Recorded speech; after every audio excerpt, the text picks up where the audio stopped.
from the city that never sleeps. 17 miles from Madison Square Garden, New York City. It's America at Night with Rich Valdez, America's favorite late-night talk program, featuring interesting guests from around the world and calls from across America. And now, here is your host, Rich Valdez.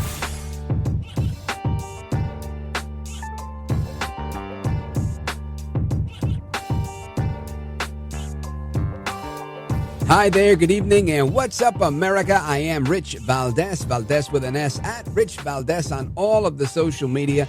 Welcome to the Thursday night edition of the program. We're live, we're national. Looking forward to taking your calls, 833-482-5337-833-4 Valdez.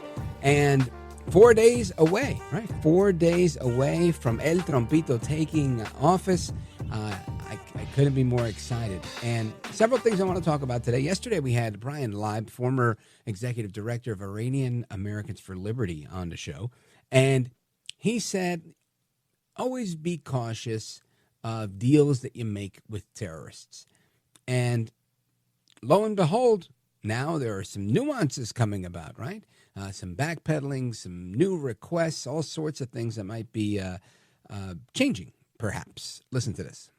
We first got word this morning that the cabinet meeting was delayed, but didn't see any reason at the time. Then the prime minister's office issued a statement that Hamas reneged on parts of the deal and claimed it was, quote, in its own words, to extort last-minute concessions. Israeli media report this has to do with which Palestinian detainees that Israel would release in exchange for those Israeli hostages. In the initial agreement, both sides agreed that certain detainees would not be released. Now, the prime minister's office reportedly says that Hamas wants to have a final say on who they get, basically a veto. And this could mean that they want higher value prisoners, detainees, and who could be potential leaders of Hamas. Talks do continue, though. Hamas has said it is committed to the deal, but until that deal is signed, the IDF has continued to bomb Gaza. Overnight, there was an airstrike on a house in Gaza City, also on a mosque. At the same time, we also know humanitarian aid trucks are now on the move. Some are amassing on Gaza's southern border with Egypt in the border town of El Arish. That's about only 30 miles from Rafah or so. So there you have it, and that is from CBS News. Ramy Inocencio reporting there. And, of course, I do believe that they're going to get to the bottom of this eventually, but there's going to be that back and forth. That's my expectation. We'll see if I'm right or wrong here. But I do believe that we get the hostages and, this thing folds up for the most part, right? Until they come back and rear their ugly heads again. Because that's what terrorists do. They go away for a little while and they come back, right? You had ISIS, then you had ISIL, then they went away, then they came back as Al-Qaeda, then they went away again, now they came back as ISIS, now they have ISIS in America, all sorts of crazy. To me, it's a tension you manage, right? Like Andy Stanley said, it's not a problem you can solve. It's a tension you manage. Kind of like the swamp, right? A lot of people think you get everybody, you put them all in jail, you send them to Guantanamo Bay, Cuba, and that's it. We'll never have sin in the world again. We'll never have evil existing again. Everything is done. It doesn't work that way. I mean, you solve the problem temporarily. You can clean up a neighborhood, but it doesn't mean it's totally crime-free. Anyway, back to this Middle East deal. Now, the Middle East deal I find interesting because while Biden's out there saying he's doing a fantastic job and my team, and you know the thing, yeah, man, we did it. I got hairy legs. While he's out there doing all that stuff, guess what? The neighbors in the Middle East region they're saying, it was El Trompito that got this done. Listen to this. Qatari officials who report to that prime minister you just had on the screen there, his minister of state, so his number 2 in the foreign ministry, gave us a statement tonight saying that it was in fact President Trump and his special envoy Steve Witkoff that pushed a dead deal back to life and then got it over the line, openly crediting President Trump and Steve Witkoff for making the deal happen. By the way, this deal is the same deal that had been made in May, but Biden couldn't get anyone to sign on to it. Donald Trump makes his statement. There's hell to pay if you don't get this done before I come in office. And then right after that, Witkoff is dispatched. Here are the details I learned from U.S. officials, Israeli officials, and Qatari officials. Right after Thanksgiving, around Thanksgiving, Trump and Biden had a conversation. They synchronized what they were going to try to do. Donald Trump offered to try to get Joe Biden's deal across the line.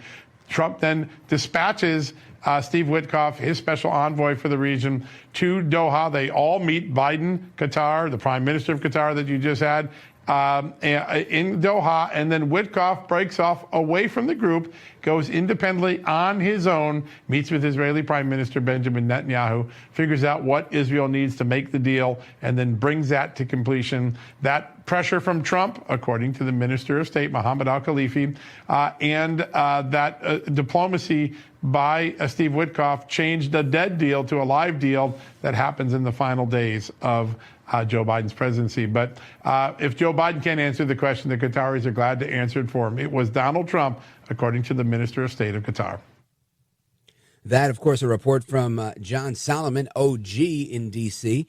I met John Solomon many years ago. I used to write a column for the Washington Times many moons ago, and he was the executive editor there a long time ago. Now he is the CEO at Just the News, and that clip there from Real America's Voice Television. So I want to kind of step back from this. Again, Biden's doing all these laps. He's saying, I do such a fantastic job. We're doing great. But meanwhile, you've got foreign governments that are saying, no. I think that it was Trump, right? The Qataris, at least, they believe that this was Trump. And I think most people that are, breathing and have a pulse, they could say, okay, I see what's going on here. So Biden talked about it forever, and here it happened. Now, certain things do happen like that, right? I mean, Trump talked about withdrawing from Afghanistan, and then Biden came in and rushed everything. So this, I think, is a very similar situation, right? Everybody's been talking about it, and now Trump is coming, and so that it's not Trump that gets it done. He's like, no, we're doing it now. We're doing it now, right now. Tell Jill, come on, yeah. And then that's it.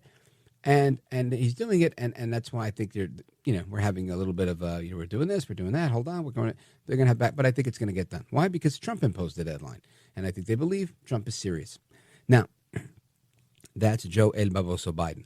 But what I want to know is what's with all the rest of the stuff that's going on, right?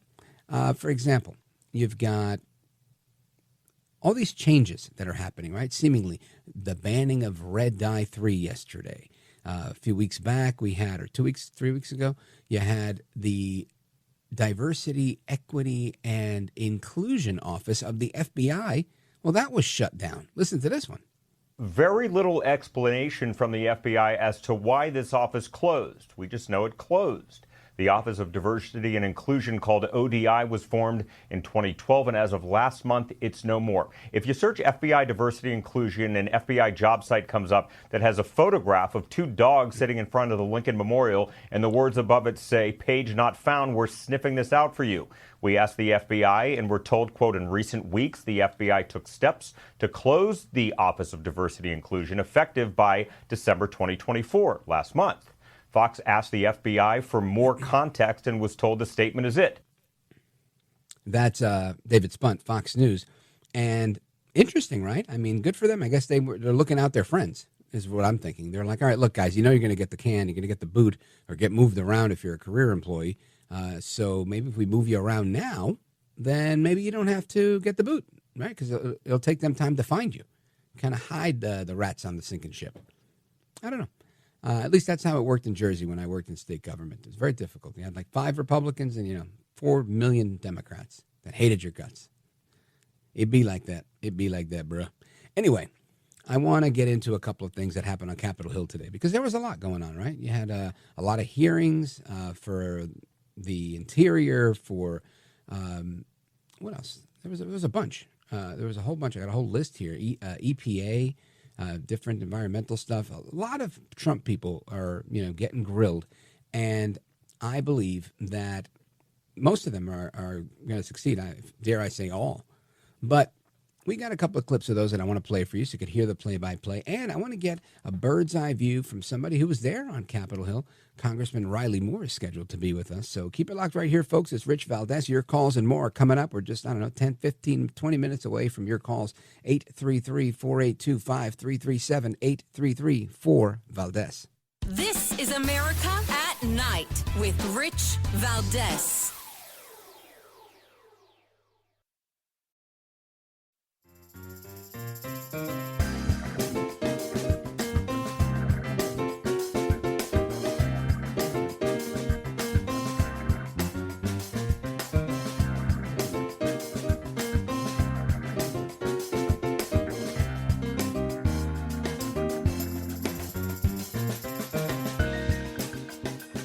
Well, thank you, Rich, and thank you for everything. I know you very well, and I listen, but I have a lot of people that listen, and they love your show, and I appreciate it very much. America at Night with Rich Valdez. I have no doubt that America is in a position to continue to succeed. That's why my farewell address tonight, I want to warn the country of some things that give me great concern. This is a dangerous and that's a dangerous concentration of power in the hands of a very few ultra-wealthy people. And the dangerous consequences if their abuse of power is left unchecked. Today, an oligarchy is taking shape in America of extreme wealth, power, and influence that literally threatens our entire democracy, our basic rights and freedoms, and a fair shot for everyone to get ahead. We see the consequences all across America, and we've seen it before. More than a century ago, but the American people stood up to the robber barons back then and busted the trusts. They didn't punish the wealthy, just made the wealthy play by the rules everybody else had to. Workers want rights to earn their fair share. You know, they were dealt into the deal, and it helped put us on a path to building the largest middle class, the most prosperous century any nation in the world has ever seen. And we've got to do that again. So Biden's concerned about the wealthy, powerful financiers, right? The robber barons. And of course, the hypocrisy, right? The comedy kind of writes itself here because obviously this is something that he should be used to, right?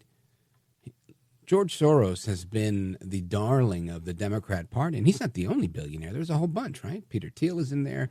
I mean, he might be playing both sides every now and again. There's a lot of them. But George Soros is definitely the most infamous, the Open Societies Foundation guy, who literally bought, 400 radio stations. I think they're going to try and reverse it, but and not because you're not allowed to buy radio stations, but because the deal has more than 50% of foreign investment in it. And they fast-tracked it when they've never done that before, and they're not supposed to do that. And kudos to then Commissioner, now Chairman, or Chairman-elect, Brendan Carr of the FCC for really breaking this down. He came on the show and really did an excellent job explaining it. And I have no doubt in his ability to get the job done, to do it the right way, right? I'm not saying you can't buy radio stations. You can't do them that way. But my point is, when Elon Musk did what he did, he had to do it the right way, right? And he's not going to get it. He's not going to, right? Remember all that? I remember the whole thing. But he played by the rules. So they're concerned that now there's a big name billionaire in our corner. And I think it smacks of hypocrisy. Anyway, I want to get the opinion of one member of Congress from West Virginia's 2nd District, Congressman Riley Moore. Welcome, sir. Rich, thank you so much for having me on. You bet. Thank you. And when you hear President Biden and his hypocritical farewell address about the robber barons and Elon Musk and the tech oligarchy that's taking over America, what's your initial reaction to that? Oh, I think you hit it right on the head. And it's complete hypocrisy. He just gave George Soros the Presidential Medal of Freedom, right? Mm-hmm. I mean, this is one of the biggest 5 donors. days ago? Yeah. This is one of the biggest donors out there in the Democrat Party. And when you're talking about the oligarchy, that is the Democrat Party. It's them. They're the oligarchy that has been trying to rule all of our lives. And, they're completely captured by these kind of corporate elites out there, the billionaire class that is trying to push their vision on the world onto the rest of us and the working people of this country. That's them. They're just mad that there's one guy, Elon, who bought Twitter, which, by the way, it was not clear he was going to turn a dime on that. He just wanted a public space where free speech actually existed. It was a completely altruistic endeavor that he undertook. I mean, the guy makes rockets and cars. He's doing all kinds of important things. So I think it's just driving them crazy that they can't control now that space. Yeah. You know, and something you said made me think of something. I spent some time in state government, and it's not quite the swamp that you're in, but there's a lot of similarities. And something that I noticed was most people are in it for themselves or for whatever their cause is, whatever their special interest is. And I'm talking about individual employees, people that work within the government, people that leave the government and come back as lobbyists, whatever it is.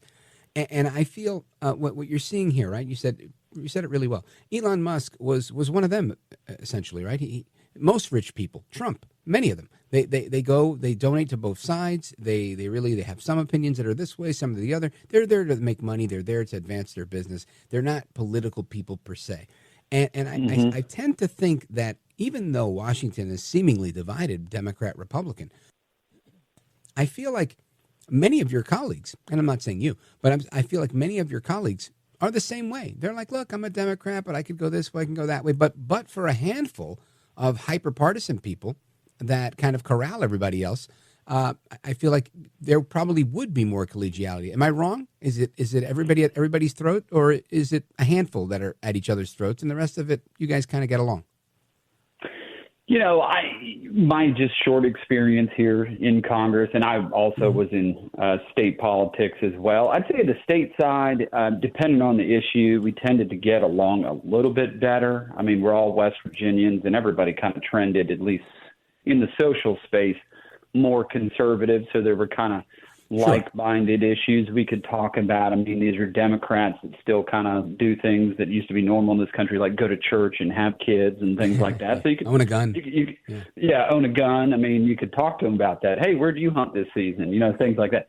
It's hard to even find common ground on those things to talk to these folks about. And I've said this many times, and I do mean this very sincerely. From my state, West Virginia, which obviously we're one of the poorer states in the country, which all of our problems emanate from this terrible city down here, Washington, D.C. And for us, my folks, they're angry. They're very, very angry. And they've sent me to Washington, D.C. not to get along with Democrats, not necessarily work across the aisle. If they want to with me, that's great. But they sent me to Washington to destroy the Democrat agenda over the last 4 years that has crushed my state. Sure. Well, and you need to. I'll tell you, I've only been to West Virginia once, Congressman, and I'll tell you this. I got in a taxi or an Uber, and I asked the driver, I was like, what's there to do around here? And he looked at me, and he said, there was two options, and one of them was heroin. He said, heroin or whatever. And I was like, you're kidding me. And he was like, man, he's like, everybody's getting high around here. And I was like, wow, what a welcome. And I realized, man, it's a different world in West Virginia. So I know you've got a lot to fight for, and Godspeed to you. Congressman, stick with me. We're coming right back, folks, with Congressman Riley Moore from West Virginia, 2nd District. And we're going to continue our discussion on what's going on in the D.C. swamp. And, of course, your calls, 833-482-5337, 833-4-VALDEZ.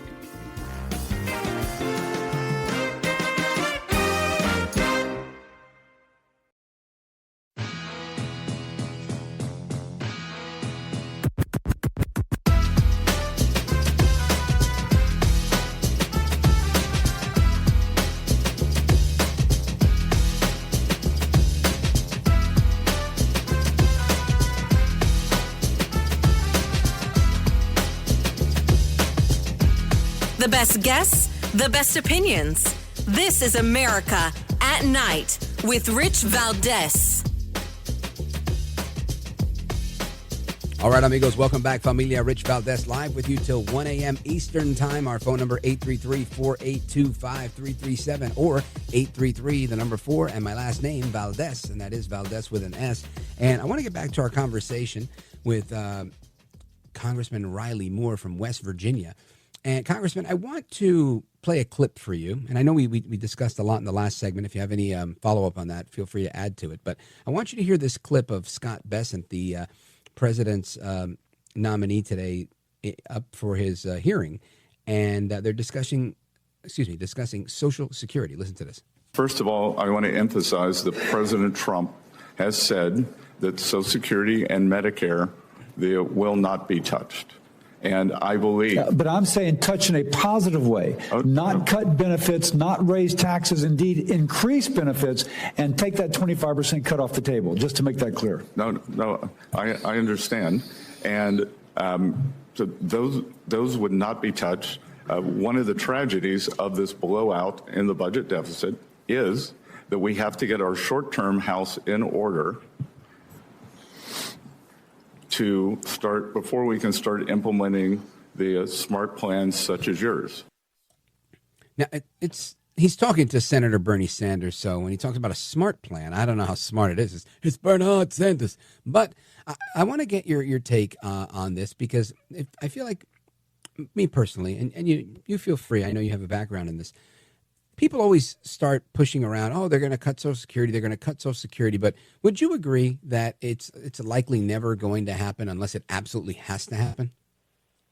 No, I don't think it's going to happen. And Donald Trump, I mean, as we all watched and from my vantage point, cheered on and campaigned for and was excited about, he did not run on cutting Social Security, and he did not run on getting rid of Medicare either. There's things he did not run on either one of those things. And, he won my district and my state by over 70%. Now, we certainly have people in my state that are on Medicare and also Social Security. But, those are things that he did not run on those. And, I'm not sure we keep going back to the drawing board with it seems like the exact same plans to try to get us to solvency on this thing. And it is a huge part of mandatory spending. Social Security, Medicare, almost 70% of all mandatory spending.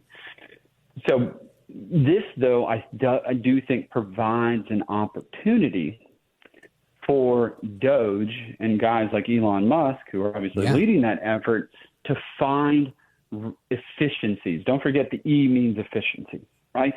So when you're talking about Medicare reimbursement and all this stuff, so let's say, I'm going to throw out a number. Let's say it takes 10,000 people to do kind of the Medicare reimbursement stuff and all that.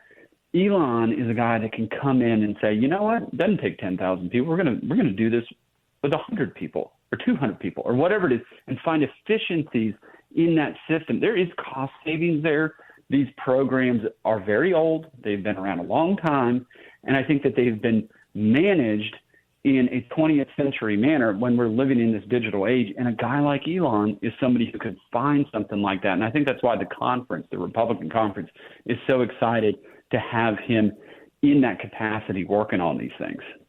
Yeah, I agree with you. And, and just like Biden last night was saying that there's a tech oligarchy going on, Senator Tim Kaine was echoing that just today, saying that there's an oligarchy taking over the country. And again, I think it's rich and it's steeped in hypocrisy. But I guess that's going to be their song and dance for a while, being that you have Trump as president, a billionaire. You've got Elon Musk heading up Doge, another billionaire. You've got these people that have some wealth.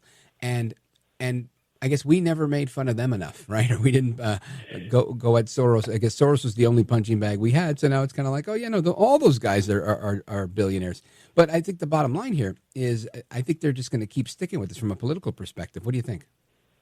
Well, I guess they can if they want, but I mean, they flew it right in our face now for years. The World Economic Forum, everybody shows up there. We got Larry Fink from BlackRock. We got richer than that guy. Besides Elon. Bill Gates is showing up, and I mean, all these other people, like, the world economic leaders that are going to control our lives and make them better if we just sit down, shut up, and listen. They're all Democrats, and they're all pushing for the same exact agenda. I mean, think about BlackRock right now, which, when I was in state government, one of my big things was pushing against BlackRock. I was the first elected official in the country 3 years ago to divest our tax dollars out of BlackRock as the state treasurer of West Virginia. And we started a countrywide coalition. A bunch of Republican states did the exact same thing, and it's been huge. We've seen them now get out of the Net Zero Asset Managers Alliance. But we can't lose sight of the other things BlackRock is doing. They're buying up homes right now all over this country. Why are they doing that? Why are they doing that? What is that about? To me, it's all about control. And guys like Larry Fink have put in their letters to their shareholders, the shareholder letter they put out, they're going to control behavior. They're going to control behavior through capital allocation, investment, and where they're going to invest and where they're not going to invest, otherwise known as the ESG movement, right? That is so dangerous to capitalism in this country. And the simple way to understand ESG, environmental social governance, simple way to understand it is it's forcing dollars towards ideas instead of returns. That's really the simple way to understand it. And so that's what they're trying to do by forcing these ideas. So it is comical to me that the oligarchs are telling us that we're an oligarchy over on our side. It's comical. Yeah, and the point I was making earlier, it really coincides with what you're saying. I saw earlier this week, I guess Monday, maybe Friday, that the ESG stuff has kind of fallen off the radar for BlackRock, that they're not really interested in pushing that the way they did before. Because why? Because Trump is here now. They got Elon Musk here. And they seem like they just want to play ball and keep making money. Well, at the end of the day, that's what we want people to do, is to make money. But I will put a little finer point on this. BlackRock has $10 trillion assets under management with a T. That is a massive amount of money. I mean, that's more than a good amount of countries out there. So it does concern me how much power they do have in the marketplace and on our corporate boards. Right. No kidding. That's why when they said, hey, we're doing this ESG thing, and they rolled it out big and heavy, everybody went with it. I thought it was somewhat of a reprieve or a good news, hearing that they were going to roll back some of that. But you're right. Whether they roll back ESG or not, it doesn't change the fact that they are the big guy on the block, right? BlackRock, I think, BlackRock, Vanguard, these guys, they own pretty much everything, no? Yeah, they do. And BlackRock, State Street, Vanguard, the big three asset managers, as we call them, the big three, they have more assets under management than the U.S. GDP in a given year. I mean, that's a massive amount of money. And look, I was so happy to see this ESG thing rolling back, because it's so destructive, and particularly to my state, since a lot of these guys, part of their mantra in ESG was boycotting the fossil fuel industry, not investing in us, and picking winners and losers in the marketplace, obviously plugging all their money into the green energy farce that's out there, because they control a lot of it, right? So they're going to make money. And that's not the free market. I mean, that's crony capitalism. That's what's happening there. It's a distortion in the market. They are the distortion. And unfortunately, it's a huge distortion. But at least I'll give credit here to Vanguard. They were really the first mover to get out of this Net Zero Asset Managers Alliance and some of these other things. And they do offer non-ESG products. So we do see them moving in a correct direction, but we just have to stay vigilant on them. Yeah. Well, here we are, Congressman, 4 days away from the inauguration of the 47th President of the United States. First time, at least in my lifetime, that we have non-concurrent presidencies for the same president, President Trump. And I feel energy from the interviews that I'm doing, the people I'm talking to, when I'm texting back and forth with sources that I have all over the place, people telling me stuff. Everybody's very excited. What's the vibe like where you're at? I am super excited. I was just in Mar-a-Lago on Sunday with a number of other members of Congress down there meeting with President Trump. And he is extremely focused. He knows what he wants to do, what it's going to take to get this country back on track, what we need to do to secure the border. I mean, he is laser focused, sharp as sharp can be. And I just was sitting there listening to him, could not be more excited. I mean, he is just Donald Trump is a very, very smart individual, very smart, and he knows exactly how he wants to play this thing to get us back on track, whether you're talking about here in the United States, bringing peace into different conflict areas in the world, which the United States have been dragged into, not through his fault, obviously. But he is the peace and prosperity president. That is what we are going to get with him. That's actually what we had in his first term. And it's not many times I think you can ever say about a politician that we have a second coming, so to speak, of a president. So here he is again, and this is going to be, my view, even better than the first term. Outstanding. Well, Congressman, I appreciate the conversation, and I'm looking forward to potentially making your acquaintance. I'll be in D.C. most of the weekend, I think through Tuesday, so if I get the chance, I'd love it. And thank you for the VIP tickets to the inauguration. Wink, wink. I'm kidding. Well, come on, stop on by. Obviously, my address is public there for my office, 1337 Longworth. Come on by and see me. Anybody else listening, feel free to. Outstanding, sir. Really good talking to you. Godspeed, and we'll have you back real soon. I'd love that. Thanks so much. God bless you, Rich. You bet. You bet. All right, folks, we continue with your calls and a lot more. There's a lot that went down on the Hill today, and I want you to hear a lot of what was happening. Phone number, you got it, 833-482-5337, 833-4-VALDEZ. This is America at Night with Rich Valdez. Call now, 833-4-VALDEZ. That's 833-482-5337. 833-4-VALDEZ. That's Valdez with an S.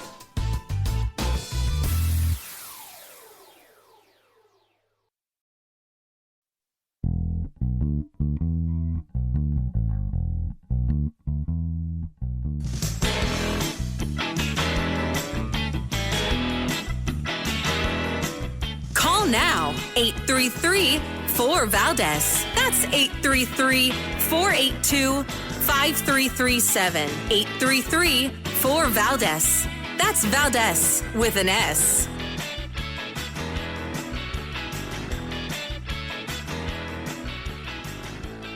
All right, America, welcome back. Rich Valdez keeping you company till 1 a.m. Eastern time. And the news today, a lot of it's coming out of Washington. Why? Because of all these hearings. Lee Zeldin was taking the hot seat, outlining how he's going to restore American energy dominance once he becomes the new administrator of the EPA. And he had a back and forth today, and harping on something that I think is very important. He said, we must protect the environment without suffocating the economy. How about that? Listen to this. The EPA must be better stewards of tax dollars, honor cooperative federalism, and be transparent and accountable to Congress and the public. The American people elected President Trump last November, in part due to serious concerns about upward economic mobility and their struggle to make ends meet. Too many of our fellow Americans are trapped in poverty and desperate for a whole-of-government approach to give them a hand up. We can and we must protect our precious environment without suffocating the economy. A big part of this will require building private sector collaboration to promote common sense, smart regulation that will allow American innovation to continue to lead the world. And I think he's spot on with that. But, of course, he was facing off with Ed Markey. Ed Markey is the godfather of the Green New Deal, of AOC's Green New Deal, right? Remember that? I do. And Markey was grilling him, going back and forth on climate change. Listen to this. Do you still believe, Mr. Zeldin, that it's our job to reduce our reliance on fossil fuels? Ideally, Senator, to the extent that, first off, I support all of the above energy. No, I didn't ask you that. I said, do you believe it's imperative that we, using your words, reduce our reliance on fossil fuels? Do you still believe that? In considering all factors, in an ideal world, we would be able to pursue always the cleanest, greenest energy sources possible. Well, I'm not hearing you say that you agree with Lee Zeldin in 2016. So that means that we're in a completely different context than for your nomination hearing. Do you see the fires in L.A. right now? Did you see the storms ripple through Georgia and through North Carolina? The threat of climate change hasn't gone away since you said that in 2016. And I'm just worried now your change of tone is politics and not the science, which you apparently did believe at that time. Follow the science. He's sounding like Fauci over here. Listen, if you give these people an inch, they'll take a foot. You got to watch them, especially the ones like Markey, the Northeast liberals. Listen, I don't play with them. I think Zeldin held his ground. And look, they could give him all the hard time he wants. The reality is he's getting in. He's getting in, and he's going to do the right thing. Zeldin's a very smart guy. He was a good congressman. He ran an excellent campaign. He was a hair away from becoming governor of the state of New York, a Republican, a conservative Republican winning. Imagine that, right? So, I mean, the tides have definitely turned here. And I'm happy to see what's going on in these hearings. I'm happy to see that these nominees are holding their own, standing their ground. This is good stuff. And, man, I love radio, but these breaks, right? I know you feel the same way in Radio Land. Right when I start rolling, it's like, time to take a pause here. Anyway, I'm going to take a quick pause right here. We're going to come back, and I promise I'm going to get to your calls. 833-4-VALDEZ. This is America at Night with Rich Valdez. Call now, 833-4-VALDEZ. That's 833-482-5337. 833-4-VALDEZ. That's Valdez with an S.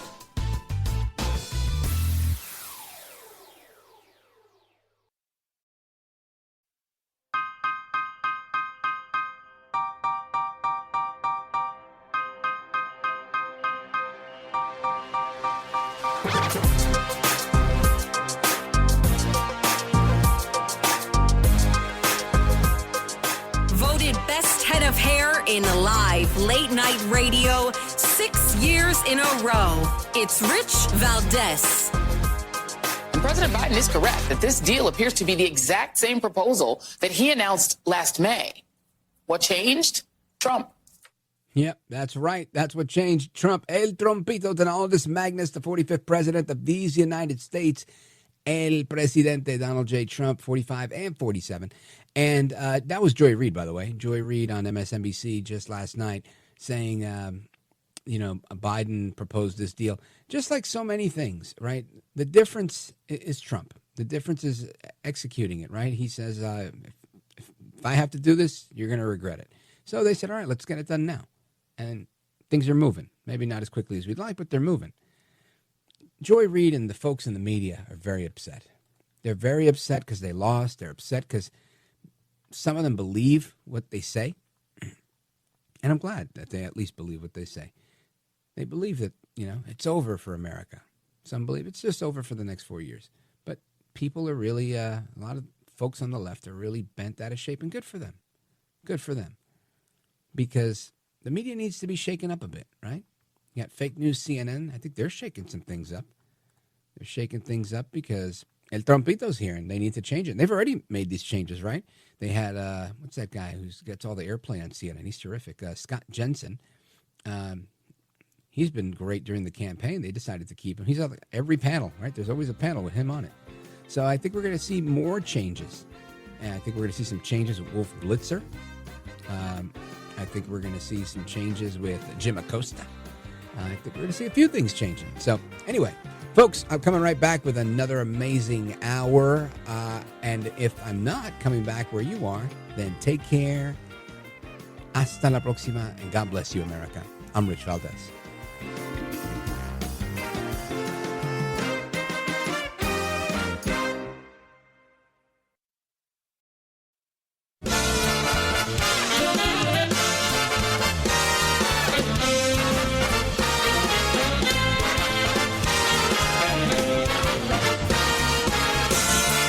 Live from the city that never sleeps.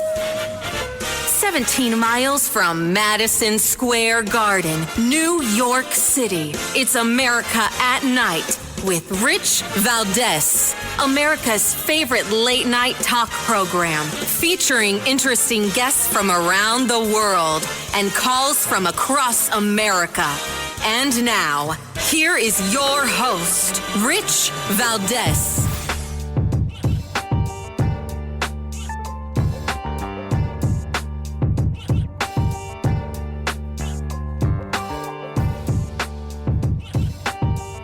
Hi there, good evening, and what's up, America? I am Rich Valdez, Valdez with an S, at Rich Valdez on all of the social media. Welcome to another hour of the program. Happy to be here with you. It is Thursday night. We are live. We're national.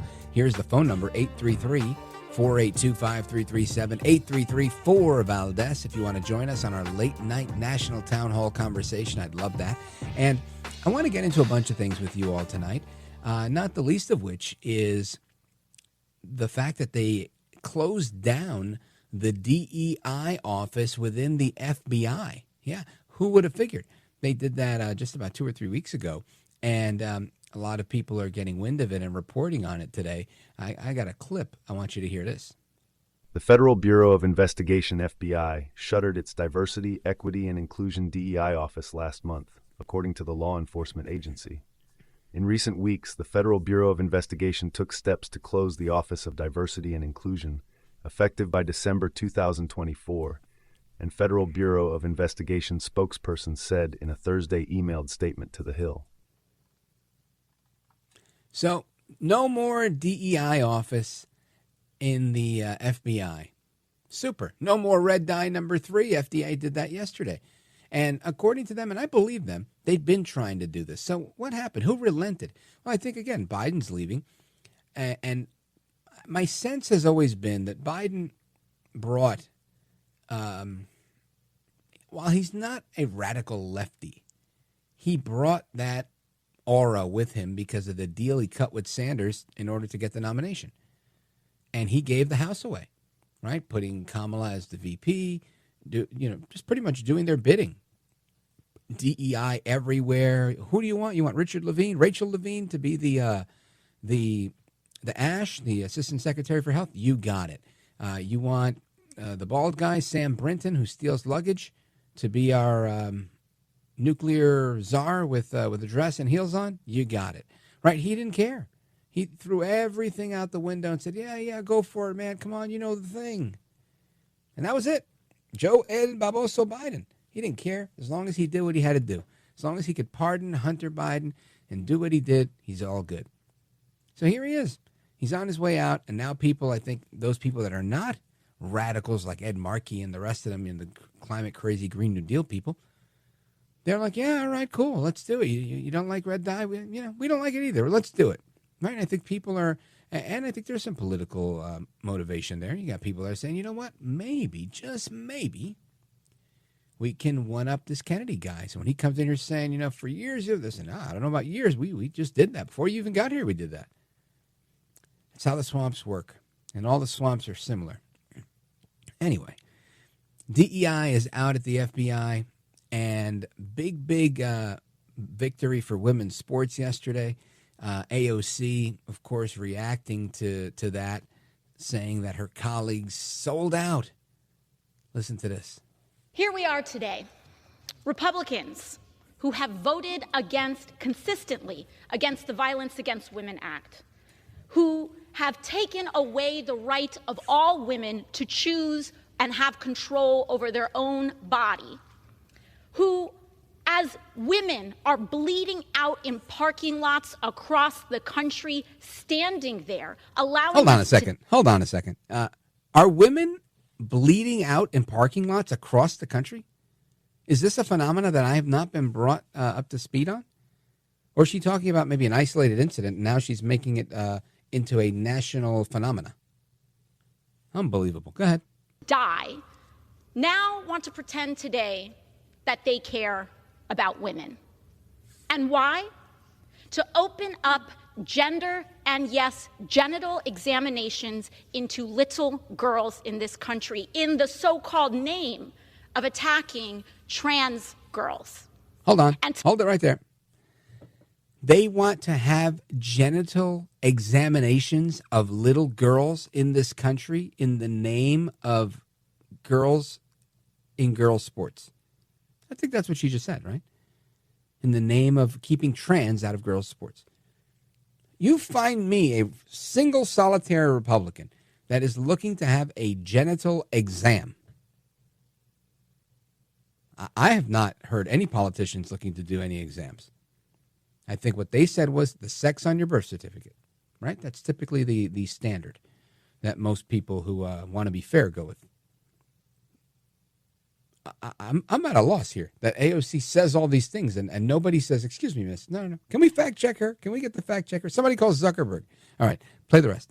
To that, today, what we have to say are two words, not today.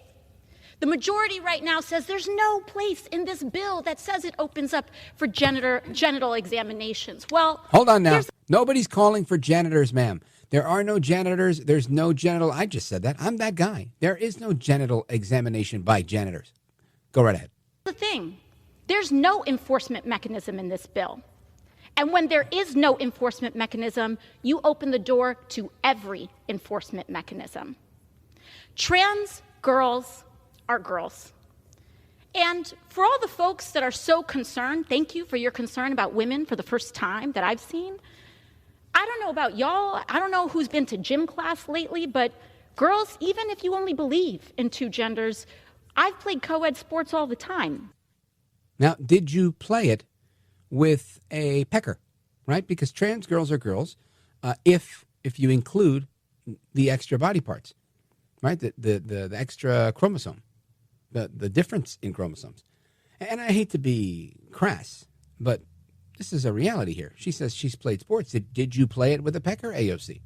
All out crazy, my least favorite congresswoman from the Bronx and Queens. And again, forgive my my crassness, but it is after 10 p.m. now on the East Coast, so hopefully you know where your children are and they're not listening to me. But bottom line here, AOC all out crazy.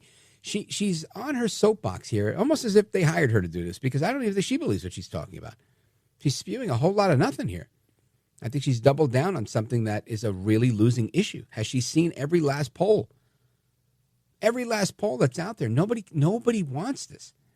Nobody wants their small child to go to school and be like, hi, Sally. Hey, Jane. Hi, Judy. Hi, Stephanie. And then be like, oh, one of these things is not like the other. This is not to teach your children hate, but to have to start explaining to your children when we have a society that has men's rooms and women's rooms, and we are raising our children as boys and girls, by and large, by the vast majority of people, which is normal. I mean, since the beginning of time, pretty much. It's not unfair to say, well, you can live your life that way if you want to. I think the big argument's been, do it. Just let these people make their choices of when they're of sound mind and legal age. You're not going to start coaxing little kids into this, then having them change their bodies, remove their breasts. There's a video on social media. I haven't commented on it on social media or on the radio, but I'll say this. This video shows what appears to me to be a female, relatively young, I'd say teen, in a wheelchair with a disability. I don't know which disability, maybe MS, where they're not able to control all of their body movements, and speaking seemed to be a challenge for this person in the video as well, this young woman.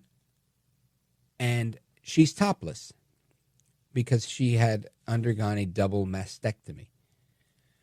And all of the comments are people that are outraged, saying, how could you allow someone who's in this state to make this choice? Now, I don't know if this person was in that state when they made that choice, if they made that choice, if this person was coaxed into making that choice.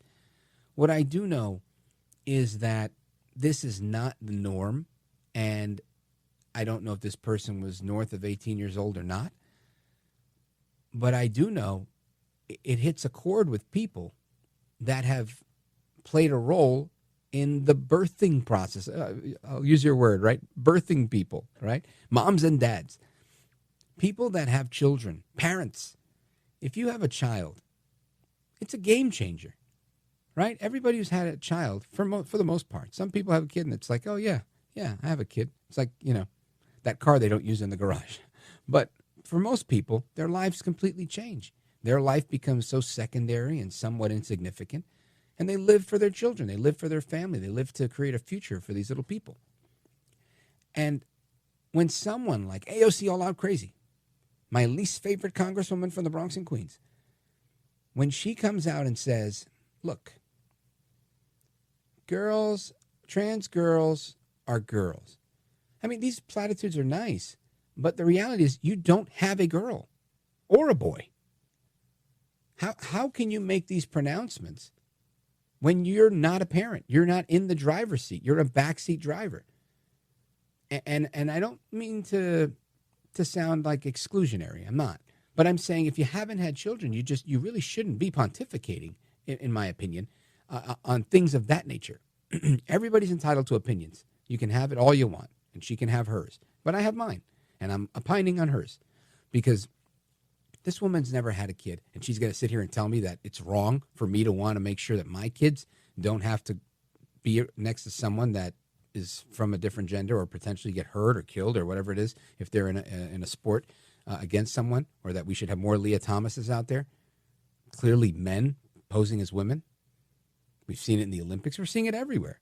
I mean, we're literally losing society. We're losing truth. We're losing reality. That's got to stop. That is AOC. That is all out crazy. So we're going to talk about men and women's sports and the big games that are going on. Riley Gaines had something to say yesterday, and there's a lot. There's a lot I want to unpack here. So keep it locked right here, folks. We're coming right back with somebody who's had her finger on the pulse of this the entire time, Sarah Parshall Perry. She's terrific. You probably remember her as a guest on this program. She was a senior counsel at the Department of Education. She's a senior legal fellow at the Heritage Foundation, and she's going to be our guest straight ahead. This is America at Night with Rich Valdez.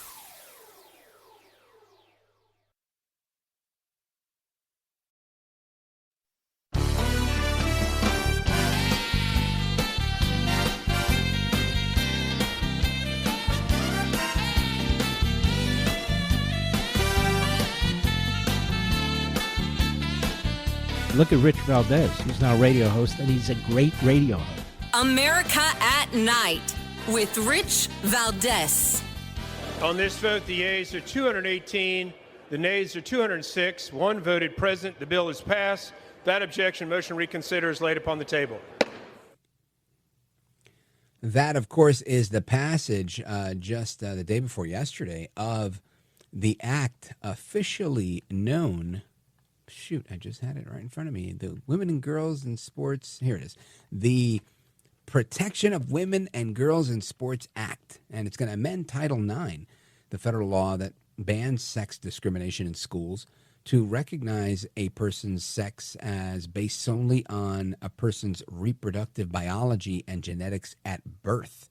As you know, the Biden administration made a big push to change that to be gender and however they define it. So schools who allow a person whose sex is male to participate in athletic programs or activities that are designed for women or girls now risk losing federal funding. And that was, again, you just heard that vote that passed, 218 in favor, 206 against.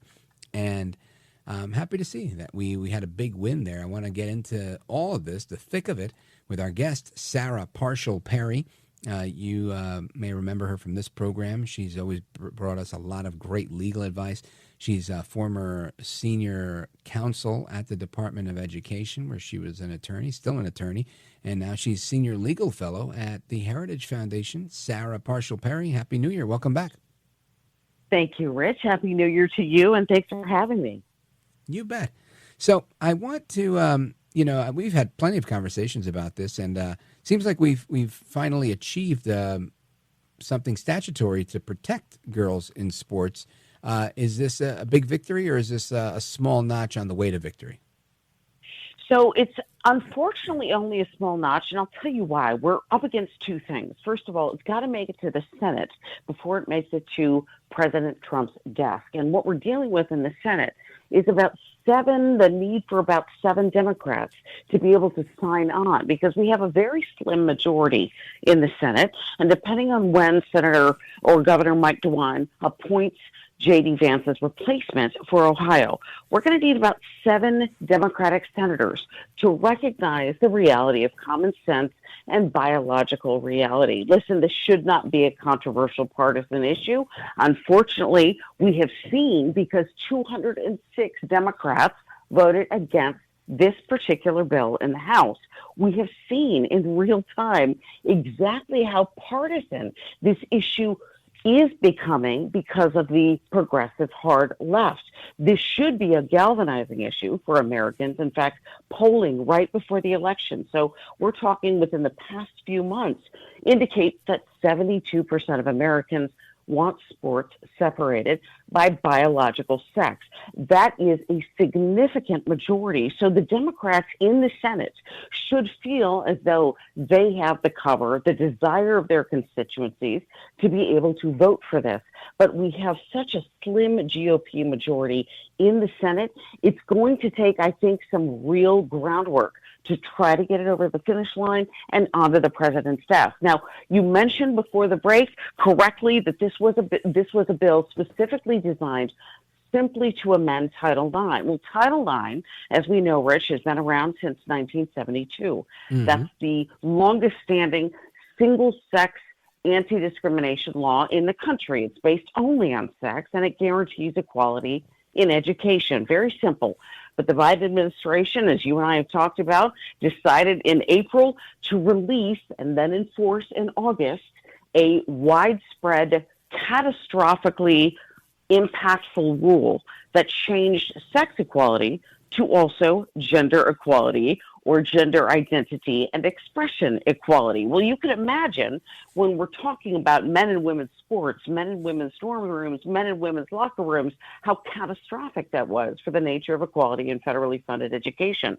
Well, what this entire bill is designed to do is essentially shortcut that route and say, listen, if that rule passes legal muster, we as a chamber, as a body, have got to stand in the gap and say, if the federal government is no longer going to enforce Title IX the right way, then we are going to make sure it is amended the right way and that girls and women are protected in preschool all the way through graduate programs in America. And my hope is that the Democratic senators will grow a spine and help to pass the legislation. Wow.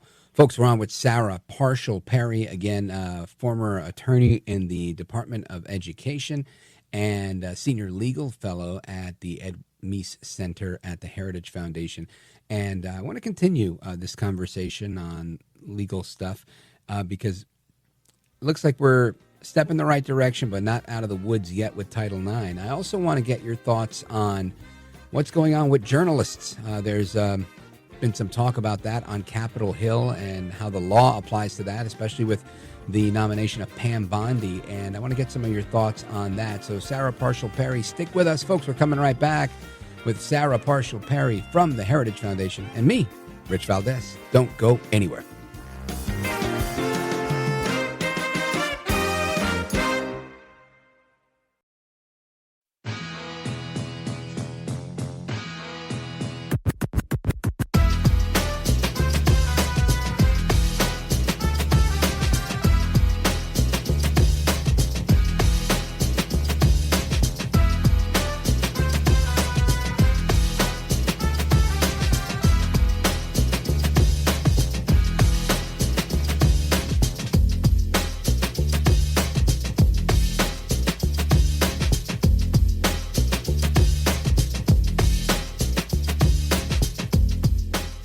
Listen to you, Rich, all the time. America at Night with Rich Valdez. Under what circumstances will you prosecute journalists for what they write? I believe in the freedom of speech. only if anyone commits a crime. It's pretty basic, Senator, with anything, with any victim. And this goes back to my entire career for 18 years as a prosecutor and then 8 years as Florida's Attorney General. You find the facts of the case, you apply the law in good faith, and you treat everyone fairly. That, of course, is Pam Bondi, former Florida Attorney General, who's been nominated to be the Attorney General of the United States. And she was getting grilled there by Senator Sheldon Whitehouse.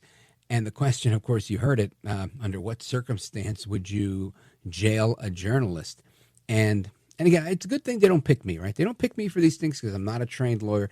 I would have said probably the same circumstances President Lincoln used. I mean, come on, stop being an idiot. But anyway, let's get a pro involved here, shall we? I want to bring back in Sarah Parshall Perry from the Heritage Foundation. She's a former lawyer at the Department of Ed, and she has a great podcast. You want to check that out as well. It's called Case in Point, and you can find all of that stuff on her Twitter page, at Sarah P. Perry. Sarah Parshall Perry, what do you think about this line of questioning and Pam Bondi's handling of it and her legal judgment in responding?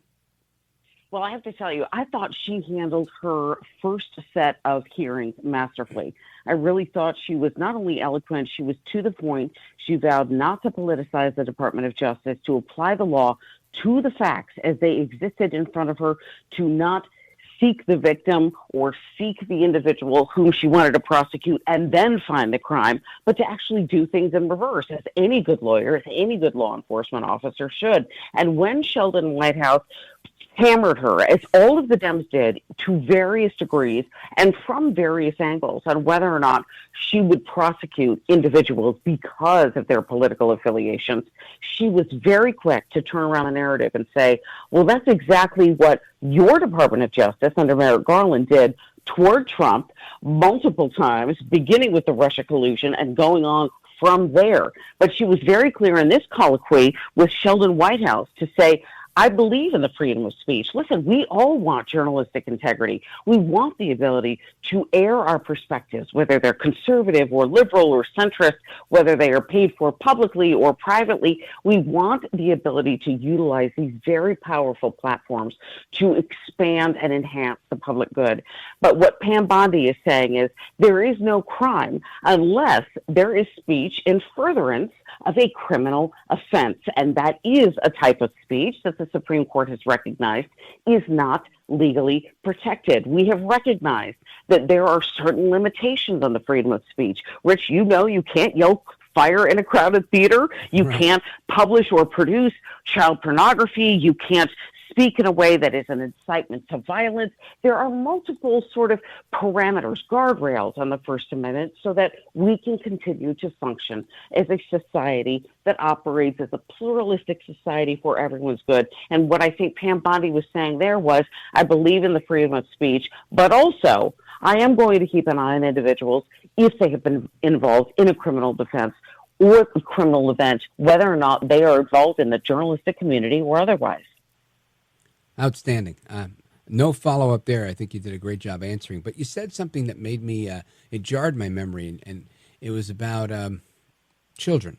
And you tweeted earlier today about this journalistic malpractice, giving cover to deviants who masquerade as disordered with these minor attracted persons communities. Yeah. And we talked about this on this program, maybe not you and I, but I definitely talked about it when some professor, a trans professor from Old Dominion and some other colleges was coming out with this, and it was part of a book he had about minor attracted persons, saying, look, you can't fault someone because they're sick, because they like little kids. You can only fault them when they take action on that. And I thought, of all the advocacy that one could do in the world, this was probably not an area where we needed advocacy. Because I don't think people are coming after people. You know, I mean, nobody's coming after you preemptively, right? They're coming after you after you've done it. And that's exactly why this is such a thing, right? We can't police your thoughts. We can police your actions, though. And tell us about this tweet and the associated images you tweeted, because this is pretty alarming to me. Yeah, it's so interesting, Rich, because this was actually an article that appeared in the New York Times back in 2014, but it's recirculated on X because there was really, I think, this sense that for a long time, the gender identitarianism movement has really been coming for our children. Of course, we were called, transphobic and histrionic and alarmist. And we have said for many years that there was a slippery slope towards sexual deviancy. And once the trans identity issue sort of became the raison d'etre for the Biden administration starting in January 2021. Remember, Rich, he told every single agency head, you are going to expand all your non-discrimination laws to include gender identity. Every American had to choke this down in medicine, education, school lunches, housing, every other publicly funded program, because the cabinet agencies had no choice but to toe the line, which meant all of the state recipients had to toe the line, which meant everyday Americans like you and me, parents, families, ordinary, everyday John Q. public tax-paying citizens had to toe the line on gender identity. We were dealing with this from the beginning of the Biden administration.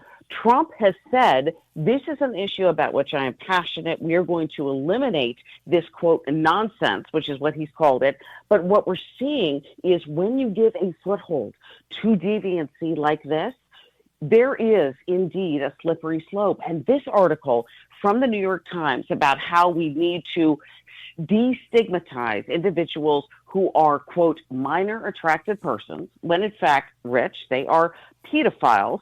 This is something that is essentially has been fomenting in the background. It's like a mold that's been growing under a black light in a dark room. And now we're seeing it come to fruition because it has the cover of trans identity and males masquerading as women, essentially parading their sexual fetishes.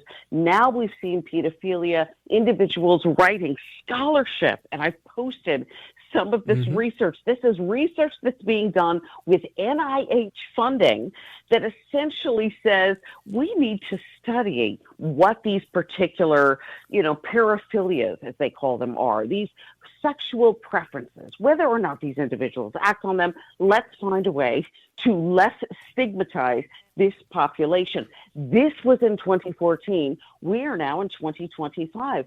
So it is obviously not a stretch to say that this movement has grown in the shadows, and now there has been this entire movement toward transing kids through public schools, through gender medicine, through so-called gender-affirming care, and it has been, I believe, in large part, a function of the fact that there has been this desire from a larger segment of the sexual minority community to essentially create a new class of victimization to protect criminal behavior. Listen, I'm a mom of three. I have 20, 18, and 15-year-olds, so two of them are now the age of majority and heading upward.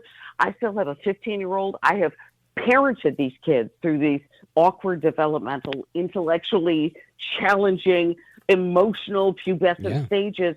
Children don't know what they want when they are 13 or 15. They have no concept of what the consequences are for these very significant, life-altering decisions. We need to protect their innocence. I'm very gratified. It seems to me that the incoming President Trump is keen to do that. But the fact that we are now seeing researchers like the one you mentioned at formerly Old Dominion University, who I might add is now at Johns Hopkins University, the #1 research university in the nation, writing on minor attracted persons, indicates to me exactly how big this weed has grown. Wow. And I just want to tell you a quick anecdote here, because this is powerful stuff, and I'm glad you brought it up. And it's not necessarily, obviously there's a legal perspective to it, but there's a whole philosophical and real life aspect to this, and I think our listeners really appreciate that. Folks, we're on with Sarah Parshall Perry, who has a podcast called Case in Point, and make sure you subscribe and check it out. And I also have a podcast. There's a podcast of this show, but there's also a separate, monthly podcast that I do called This Is America with Rich Valdez. And on an episode of This Is America, I did a deep dive into a doctor named Daniel Carlton Gajicek. And this guy had raped or molested I think, 200 boys under the guise of medicine. This gentleman won, this monster, if you will. He won an award from, I think, the American Pediatric Association for different work that he did on discovering medical things. And as part of his research, he did these things because he was kind of like a acolyte of Kinsey. And Alfred Kinsey was another sicko. And as you're talking about, this was 2014. These guys were around 30 and 50 and 60 years ago. And this movement that they call intergenerational sex, where they want children to have and engage in sex with their uncle, their aunt, their mom, their dad. They want it to be a family thing. It's a really insane and perverse, heretical, I'll even use the word, way of looking at this. But this is what they think, and they legitimize it. And these people are award-winning physicians, like American Medical Association physicians. And it's just alarming to me that this was going on 50 years ago and nobody was freaking out about it. And I guess there was somebody sounding the alarm, but it continued. And there was Kinsey and there was Gajicek, and there's, I'm pretty sure, a lot of others that studied under them. And now we have the ones from today. And it just, it's not going to go away is my point. And it's, I think, up to you and me and the rest of us to know what's going on. I think you're exactly right. And I think the more we push back against deviances like this, I think the more we stand up and say, listen, the emperor has no clothes, and we're willing to say it, and we're not willing to change what we know to be true, ontological truth, for a consequentialist version of truth.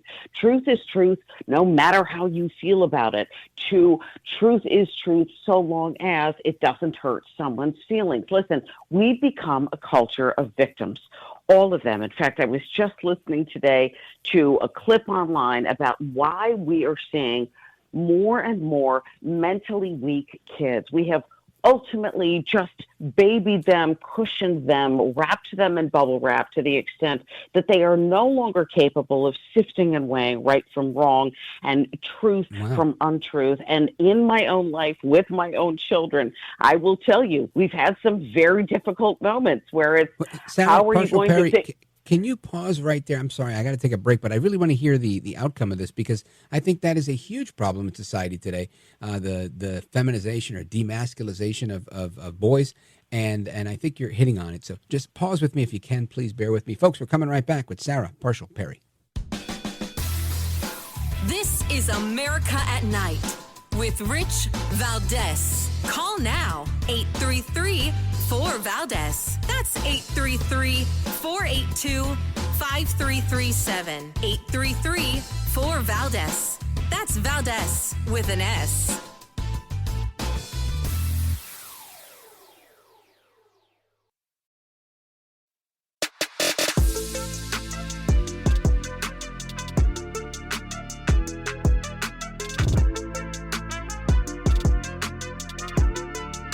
Call now, 833-4-VALDEZ. That's 833-482-5337. 833-4-VALDEZ. That's Valdez with an S. All right, amigos, welcome back, familia. We continue our conversation with Sarah Parshall Perry. And Sarah, I'm sorry, you were building momentum talking about these things of major cultural import and how they intersect with the legal world of which you belong. And we had to go to the break. So I want to pick up where you left off, where you were talking about how, you know, you're raising kids and you're seeing this this softening of our children, or children just becoming weaker. Tell us more. Yeah. So, you know, it's interesting. I'm a Generation Xer, right? We were told not to come home until the streetlights came on. Yeah, we basically drank for the garden hoses, right? And, you know, if we ate, it was because somebody's mom made us a sandwich, because we, you know, run up the street into somebody's house. It is very interesting to me exactly how overprotective we have become with our children, and how the participation trophy syndrome has resulted in things like sort of watered down masculinity and over sort of aggressive feminization. Listen, I consider myself someone who is distinctly pro-civil rights. My dad was a civil rights lawyer. I grew up practicing employment discrimination law. I want equality for everyone. And that means that the way that we're wired specifically is not a bad thing. It should be celebrated. I have 2 sons and a daughter. My oldest is a sophomore at LSU right now studying biology, and I absolutely love him. Nice. He knows to open doors for women, to open car doors for women, to wait until they sit down. These are little things, but they are things that I truly believe we have begun to not only devalue, but to see somehow as somehow disadvantageous for American society. The American family, the traditional American nuclear family, is the centerpiece, the foundation of a flourishing society. It has been for millennia, and it has been in our nation for hundreds of years. To be able to return to that level of prosperous society, I think it's really going to require this understanding and appreciation of, to a certain extent, these roles in which we are specifically wired and designed. Now, listen, I'm a career woman. I have a graduate degree. I work in Washington, D.C. I have a very high-profile job. I stayed home with my children for 10 years. I gave up a flourishing legal practice because I saw that as being the most important calling that I could conceivably get. So, listen, and opinions will vary on this, but I think part of what we're seeing right now is sort of this Marxist march through the institutions. Gramsci spoke about it. Karl Marx spoke about it. It is sort of devolving the cultural institutions, taking them for a collectivist cause. You begin first with cultural institutions, the educational institutions, the arts institutions, the government institutions, and then you go to the schools, and then you go to the states, and then you go to the American family, and then you go to the very person itself. And listen, Rich, this is what I think we're seeing with gender identitarianism. We've gone from this sort of, the single person is good, let's make sure everyone has an opportunity, we are individually free, we are a pluralistic society, to let's mash everyone together as all victims.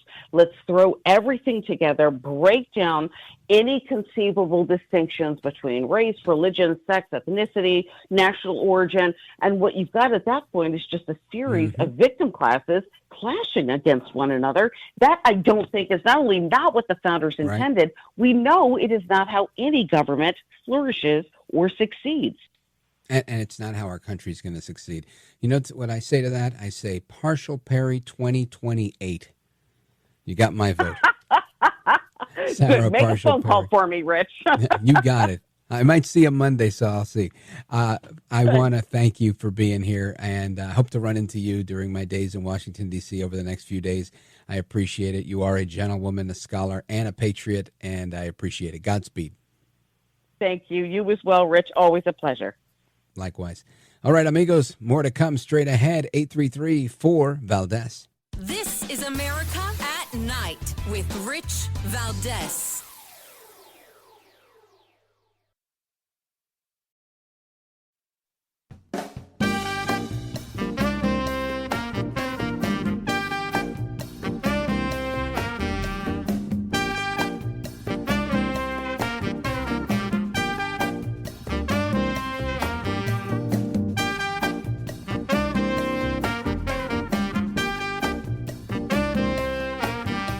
All right, amigos, Rich Valdez here with you, live until 1 a.m. Eastern time, and I'm having a blast tonight. Really, really good conversation. I could talk to Sarah Parshall Perry for a long time. I really can. She's got a lot to say. She's really knowledgeable on a lot of things. Anyway, you know what that means. That music means that we are coming back with another hour in most of our affiliates. Some of you guys, we are parting ways now, so hasta la próxima. But for the rest of you, stick around. There is more to come straight ahead, and I'm looking forward to it. 833-4-VALDEZ. Open phones across America. Don't go anywhere. I'm Rich Valdez.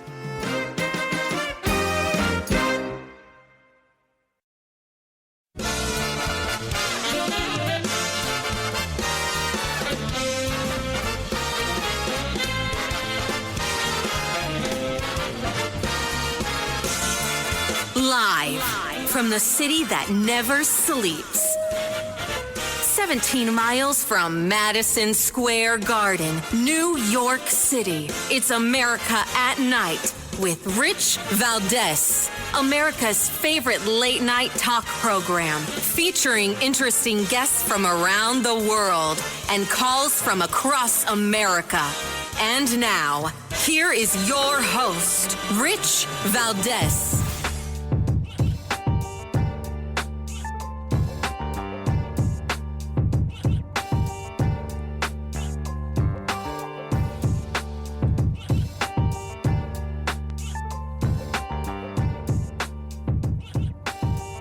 Hi there, good evening, and what's up, America? I am Rich Valdez, Valdez with an S, at Rich Valdez on all of the social media. Welcome back, another hour of our show. Open phones across America. If you want to join the conversation, our late night national town hall conversation, give us a call, 833-482-5337, 833-4-Valdez. And happy to be here with you guys Thursday night, live and national. Lots going on. 4 days to go until El Trompito puts his hand on the Bible and solemnly swears to be the 47th president of these United States. That's exciting. Lots of confirmation hearings going on. Lee Zeldin took the stage today. He was getting grilled. Doug Burgum also getting grilled by folks in the Senate. And just an interesting time, right? Everybody seems to be holding their own, which I think is a good thing. Biden saying that there's an oligarchy that is taking over Washington. And I mean, somebody tweeted a little while ago, and I remember that a couple of years ago, they did a study and showed that the wealthiest people in Congress and the Senate were Democrats. And I think that probably remains to be true. I mean, they've really become the party of the rich. And the party of the people, the party of the working man, has really become the Republican Party. And there's really not too many ways you can slice that. That's just the reality of the situation. The populism of the MAGA movement has appealed to a lot of people, and here we are. So now it becomes a question of, what are we going to do? Who are we going to put in place? Well, El Trompito Donaldus Magnus, the 45th president of these United States, he's decided to put an incredible cast of characters into place. Not the least of which are his new, I'm going to call them czars, but I think he called them envoys for Hollywood. Sylvester Stallone amongst them. It was a couple of others. I'm just drawing a blank here, and I don't have the article in front of me, but it was John Voight, and it wasn't James Woods. There was one more. If I find it in Breitbart, it was on Breitbart, I will mention it to you. But it was just great to see. This is what Trump is doing. He's really trying to restore culture to combat the shift from the left. And, nobody ever beat up the left when they shifted the culture. He's trying to shift it back, and it's like, oh, you're trying to make it white again. You're trying to make it racist again. You must be Hitler. Oh, that's what it is. You must be Hitler. And that drives me nuts because it's really just unfair arguing, right? I mean, if you're going to argue, have a good argument, make it on the merits. Let's tussle a little bit here. But to sit here and just hurl a Hitler bomb at the guy, it's useless. It's not helpful.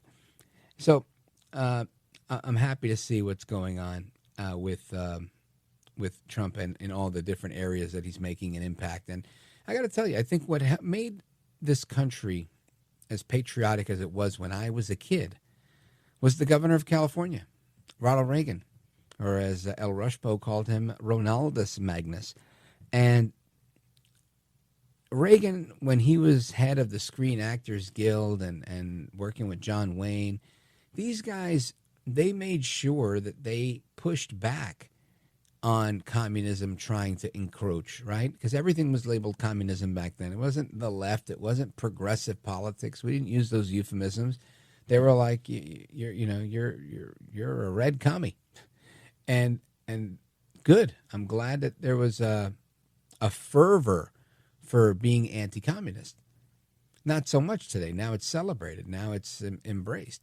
But it was those guys being the watchdogs of our entertainment establishment that made sure that I grew up watching cartoons eventually, right? Because all the entertainment went that route.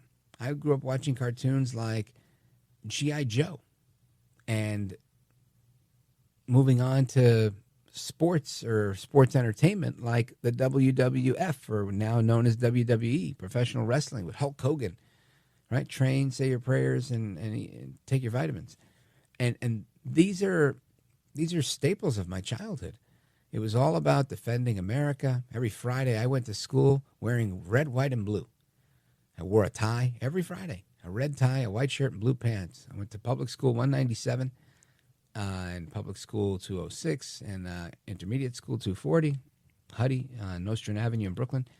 And you were, it didn't matter, right? If you were one of the Jewish kids from the Jewish neighborhood, one of the Arab kids from the Arab section, one of the black kids from Flatbush, didn't matter where you were in our neighborhood there. Everybody saluted the flag.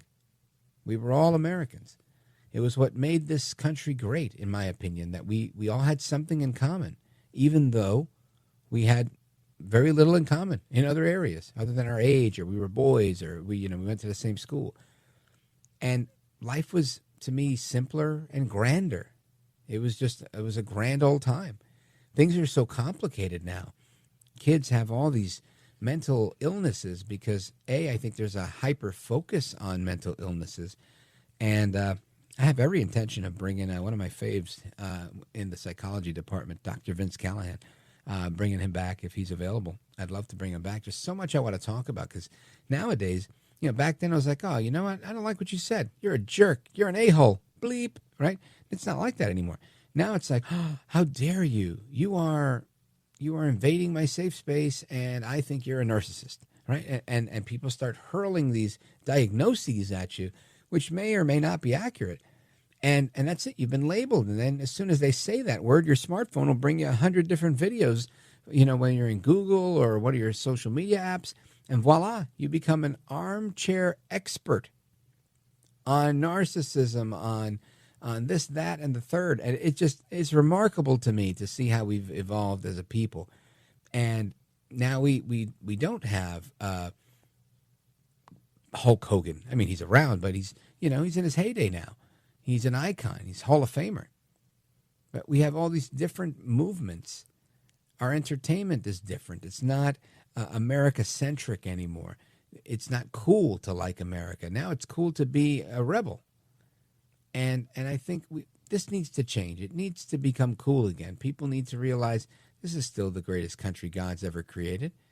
We still lead the way with invention and ingenuity and technology. We still do, right? It wasn't the French that created the automobile, the airplane, the light bulb, the phonograph, the telegraph.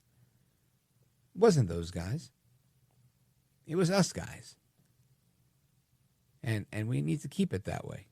So I'm grateful for the work that El Trompito is doing and keeping America first. We need to continue to do that. Anyway, I'm getting off my soapbox on that front. And we're going to get back into the politics of things. I want to talk about some medical stuff, too, because there's been some reports about, over the years, there's been tons of reports about fluoride in drinking water and what it does and the harmful effects of it. And we've heard all sorts of reports about what it does to animals that are, affected by the fluoride. And, some of them said that the frogs became gay. You've heard that, right?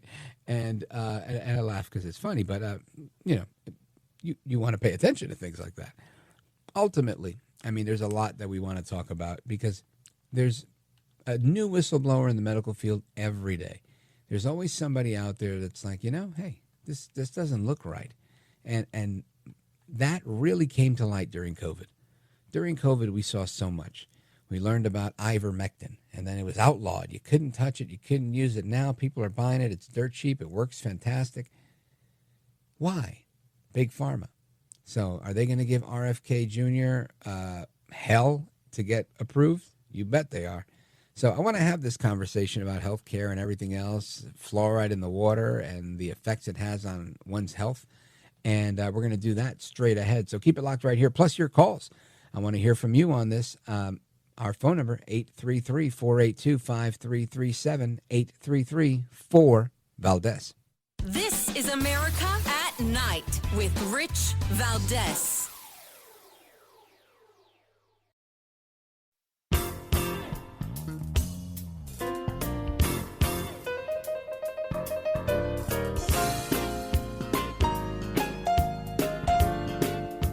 Rich Valdez, who again will do a fine job, and I know you'll enjoy listening to him. This is America at Night with Rich Valdez.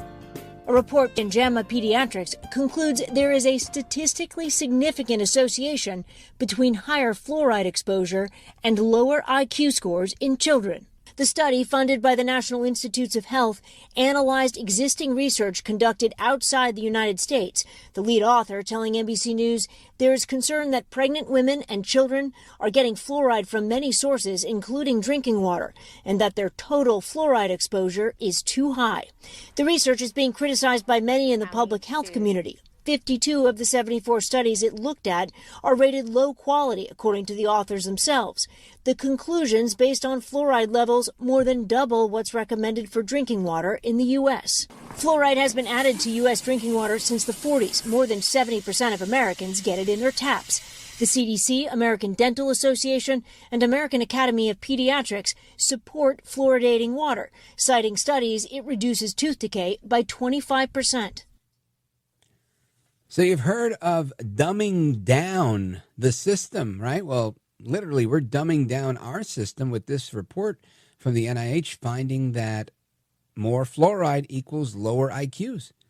That is a report from NBC News and Stephanie Grosk. And I want to dig into this because for years I've heard that fluoride is great for your teeth. And for the last 10 years, I've heard it's horrible. It's horrible for you. Stay away from it. Spend extra money. Get the charcoal toothpaste. You don't want this stuff. Buy bottled water. Get well water. Don't drink the government water because they're pumping fluoride in there and it's bad for you. And it seems like what the conspiracy theory people were telling me makes all the sense in the world because now the NIH is confirming it. So I want to get to the bottom of that with our guest. He's a healthcare whistleblower. And he's also the author of the book, Moving Beyond the COVID-19 Lies, Restoring Health and Hope for Humanity. Dr. Bryan Ardis is with us. Doc, welcome. It is great to be here. How are you doing? I'm doing wonderful, and I'm hoping I don't have high levels of fluoride after hearing that report. But talk to me about this, because I didn't know that this was, I'd heard about it. And I understood it, and I was even taking some action on it, right? I've tried to use non-fluoride toothpaste for a while, but it seems like there's a movement of people, RFK Jr. and many like him, that are wanting to get away from food dyes, wanting to get away from fluoride, wanting to get away from a lot of things that could potentially cause us harm, and it seems like this is causing us harm. Tell us more. Yeah, let's bring you up to speed. So what you're hearing portrayed in the media is that there's a lack of real good evidence in these research studies, or they are inadequate to really conclude that fluoride consumption in our water supply is creating a reduced IQ in children. So the mainstream media and many of the medical experts you're listening to are saying there's not a lot of evidence supporting this. But I want to tell the listeners here what they may not know, and what you may not know is the National Toxicology Program of the Department of Health and Human Services in the United States published a document. And this document is called Monograph MGRAPH-08. And I would like to quote the summary of this Government of the United States produced document. It summarizes, and I want to conclude, 46 of 43 studies in children found evidence of an inverse association between fluoride exposure and their IQ in children. This is not a limited group. 46 studies on children all around the world have confirmed the more fluoride they drink in their water, the lower their IQ becomes, and it persists even into adulthood. Wow. So talk to me about the origins of this. Why are we doing this? Was it just bad science, bad data? Did it seem like a good idea at the time, or is this another ploy from the evil Big Pharma? Actually, this has been documented, and that's a great question. Where did this start? Well, all the fluoridating of water in the United States and water systems as a whole, treating our municipal water supplies in America, all the water systems started in the 1950s. Here in America, city by city, they started putting in water treatment plants. And do you know that fluoride began being added to the water even then? And if no one knows where that idea came from, it actually came right out of the textbook of the war criminals, they called them, from Nazi Germany in World War II.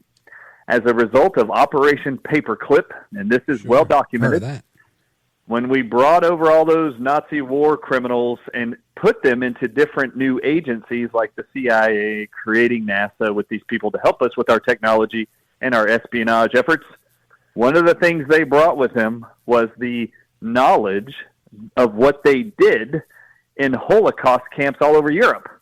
Did you know they actually added fluoride to the drinking water of all of their prisoners there in the concentration camps to dumb them down, to make them more complacent, and to get them to follow orders? And they figured out that they could stifle their resistance and get them to comply easier as they gave them fluoride, which impacts different parts of the brain's ability to think for itself, articulate itself, defend itself.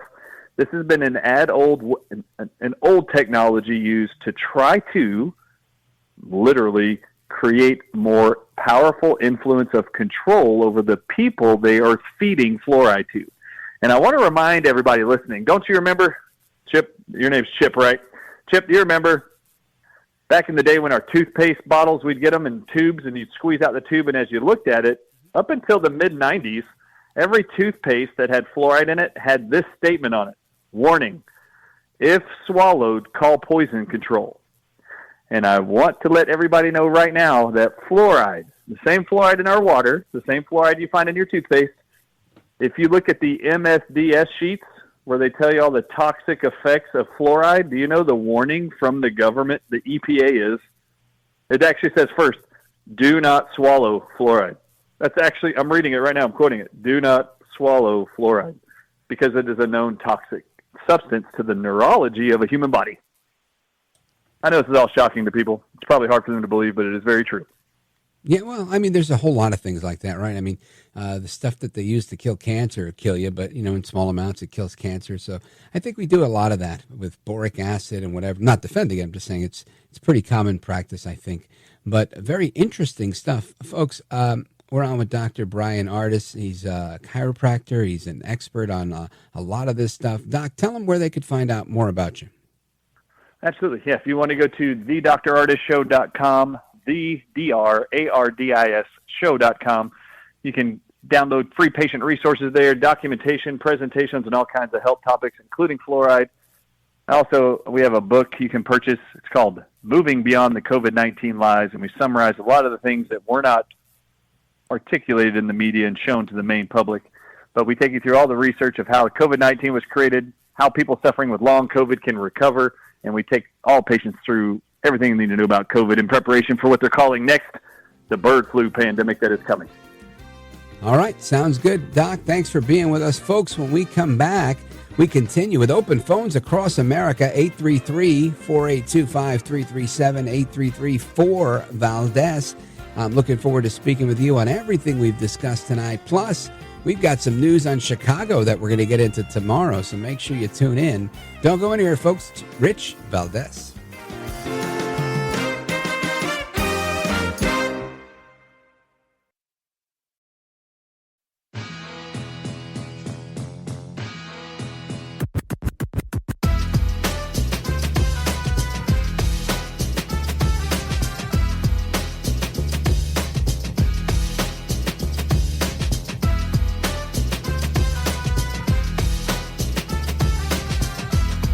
God bless you, because literally I think you represent, the new voice of America. What you say is what people are listening to. America at Night with Rich Valdez.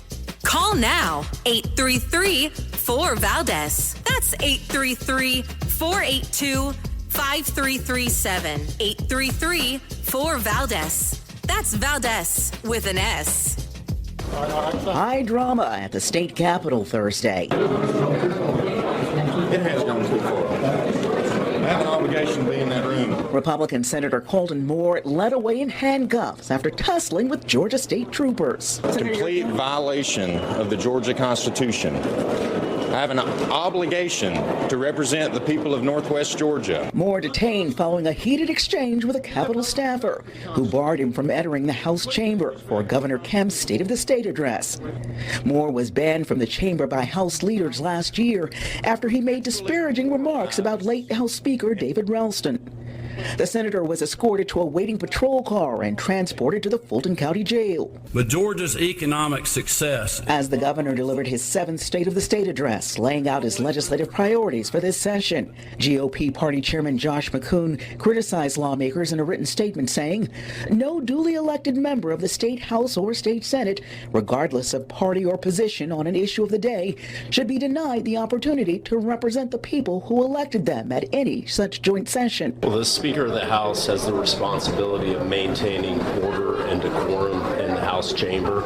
He's done that here today. House leaders defended their actions. This senator caused a very dangerous situation, endangering law enforcement, doorkeepers, staff individuals that were present. This is a complete and total constitutional debacle, is what it is. Now, Lieutenant Governor Burt Jones issued a written statement in support of Moore this afternoon, stating, "Whatever personal differences Senator Moore has with others, he is a member of the body over which I preside. All elected 56 senators and 180 representatives deserve the opportunity to fulfill their responsibility to attend joint sessions of the General Assembly. There is real work to be done this session, and the focus should be on delivering for the people of Georgia instead of personal grievances and egos." At the state capitol, Deidre Dukes, Fox 5 News. So again, Georgia State Senator Colton Moore was arrested at the state capitol trying to enter the House chamber for a joint session led by the governor. This guy's an elected official, elected by the people. And he was asked not to go because he's been having some ongoing drama, some beef with the Speaker of the House. He said the Speaker of the House was a tyrant. And because of that, they, what's the word I'm looking for? Disciplined him, right? And the discipline that he got was that he was not allowed to go to any more sessions until he apologized to the Speaker. And he didn't want to apologize. They had a meeting. And they didn't reach any consensus. So voila, they said, look, you can't come in. But the comment in the report was that the state senator was endangering people. I saw the video. He ended up on the floor. He was shoved to the ground, I think by the Speaker or some other guy, whoever that guy was. But shoved him, got right in front of him and shoved him on the ground. I mean, this was a great shove, one of the best shoves ever, right? Very Trumpian shove, right? Terrific, best shoves. Nobody shoves like this guy was shoving. The best shove I've seen in decades. Really was. Little shorter guy. This guy's a taller guy. Got a good two-handed shove right in his chest. He went flying about 2.5, 3 feet back, and then he hit the floor. He was on the ground. One good shove. And he was surrounded by police. The cops didn't do anything to the guy doing the shoving. Instead, when he got up, they locked him up. Now, I don't want to pick sides here, but I'm just calling it the way I saw it when I watched this video. And I'm thinking, if I elect somebody to represent me and the governor's giving an address to a joint session of whatever, and this guy is beefing with you, the Speaker, I really don't care what his beef is with you. I care that he's able to do the people's business.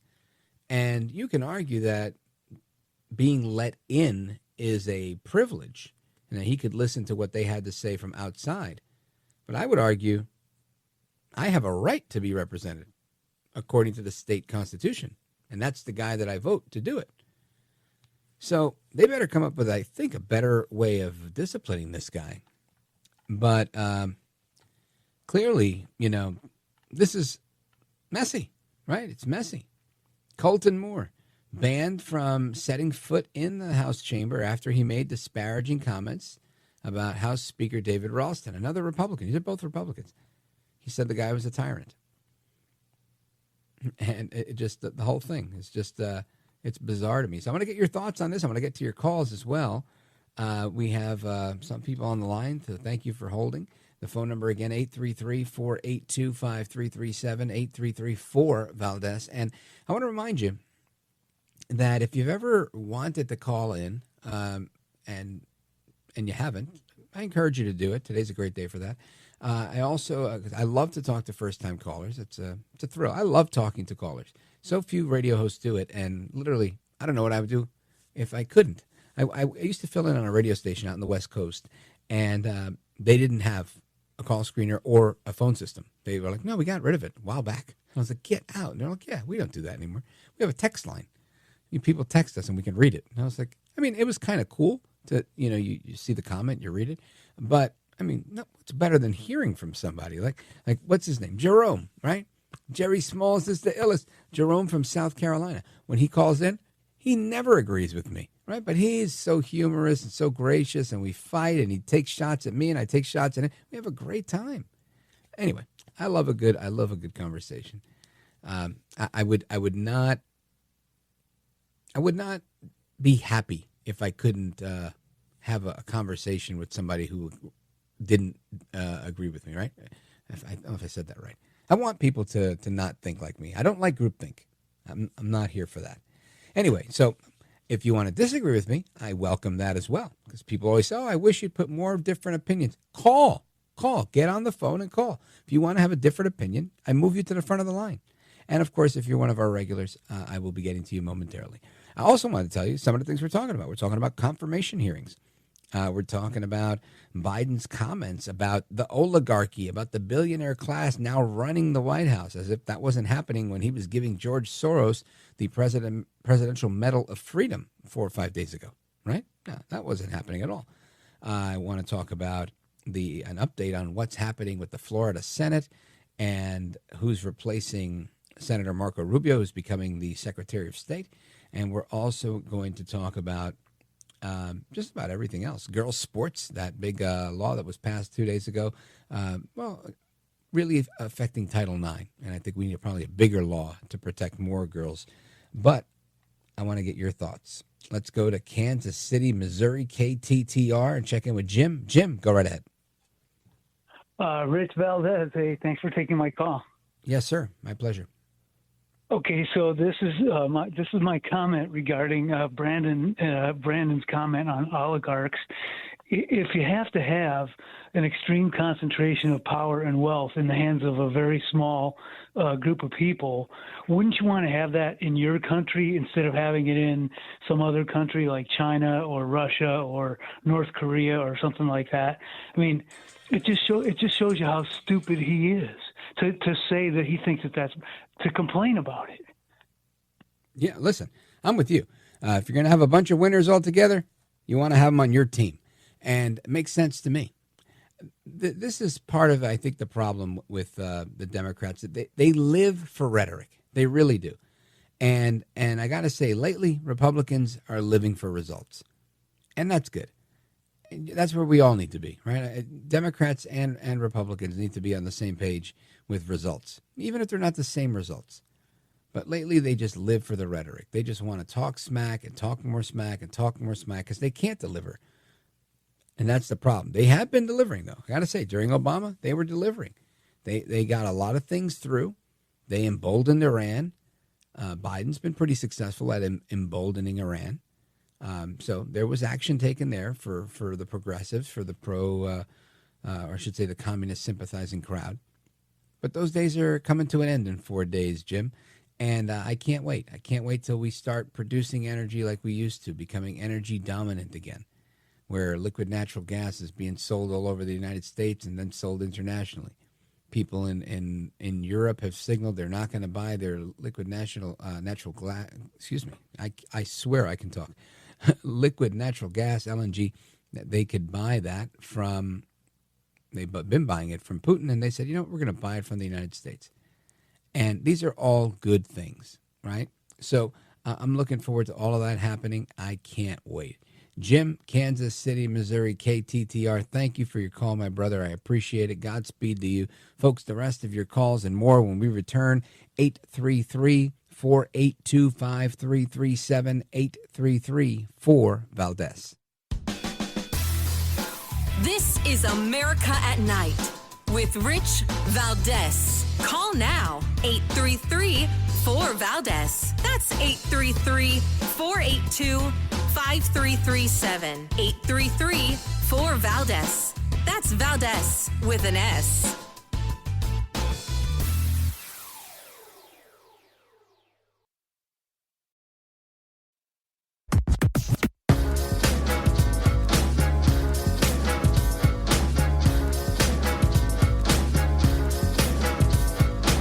Call now, 833-4-VALDEZ. That's 833-482-5337. 833-4-VALDEZ. That's Valdez with an S. Now, in appointing a U.S. Senator, I initially put out several different criteria. One, I want somebody that's going to work with President Trump to deliver on the mandate he earned from the American people. I want a senator that's going to be willing to lean in against the excessive spending and cut spending and stop the inflation. I want somebody that understands that the federal bureaucracy is run amok and it must be held to account, and we need 3 branches of government, not 4 branches of government. And we need somebody that understands the fight against illegal immigration, is willing to shut the border, and importantly, make sure any legal immigration to this country is putting Americans first. Can't be bringing foreigners in to displace our own people in key positions. So this is something that I thought about long and hard. We did a lot of research. We got a number of great candidates throughout the state of Florida, and many of them, I think, could have done a good job. But the final criteria I used was, because you can say all those things and say you stand for it, I wanted somebody with a demonstrated record of delivering results on those important issues. Talk is cheap. We need people that have demonstrated fidelity to these principles with their actions. So that is why today I'm proud to announce that I am selecting our Attorney General, Ashley Moody, to serve as our next U.S. Senator. That, of course, is Ron DeSantis, governor of Florida, announcing Florida AG Ashley Moody to serve as the successor to Senator Rubio's Senate seat. And she's terrific. I've seen her in action in Florida. Very bright person. And I think she'll make a really good senator. And we have a clip of her weighing in on this. And she says she's ready to fight for America. This guy used to be in Congress, and he says to me and has said to me, I don't know why anybody would want that job. I said to him, I kind of agree with you, Governor. I don't know if you can tell, but I'm pretty energetic. I like to get things done, focus on problems, solve the problems, deliver those to the people that hired you, your bosses, the citizens. And there's a lot of deadlock in Washington. And then I thought more about that. And I thought, if every person with the same energy, the same love, the respect for our founding principles, the ideals on which this country was built on, if every person like that with that personality said, I don't think I'd like serving in Congress, then we'd never change that culture. And so you're probably right. I probably won't like it. But I'm ready to show up and fight for this nation and fight for President Trump to deliver the American First agenda on day one. You know, I don't know Ashley Moody personally, and I don't need to per se, but I can say that's the attitude that we need, right, in public servants today. And I love that she's got really America first, right? She said, I'm here to fight for America. She said, it's a job I know I probably won't like, but she's going to do it because she believes her bosses elected her to this, and or at least to her current job, and her bosses are the citizens. And thirdly, she mentioned support for the commander-in-chief. Now, I have some friends on the other side of the aisle that say, oh, come on, that's a problem, you MAGA people. It's all lockstep. If you don't kiss the ring, then, and I think, you know what? I don't think that's true, number one. I think there's a lot of people, we've seen a lot of nuance and difference amongst Republicans. I can't think of a time where Hillary Clinton came up with a nickname for a political opponent and then nominated them to their cabinet, right? Like Trump and Rubio. But it shows you how big of a man he is, right? He's willing to move past the differences. Each of them willing to move past the differences. Ted Cruz, same thing. That's leadership. That's being a grown-up, if you will. Democrats don't even go there. I mean, well, maybe with Kamala Harris and Joe Biden, but look at how that worked out, right? It was contentious throughout. I think we were a few steps away from her actually, trying to enact the 25th Amendment so she could get her way.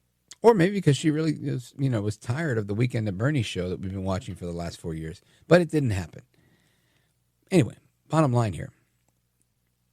Ashley Moody and those like her that are willing to serve, they deserve a hat tip from us, right? They deserve our support because it's not easy.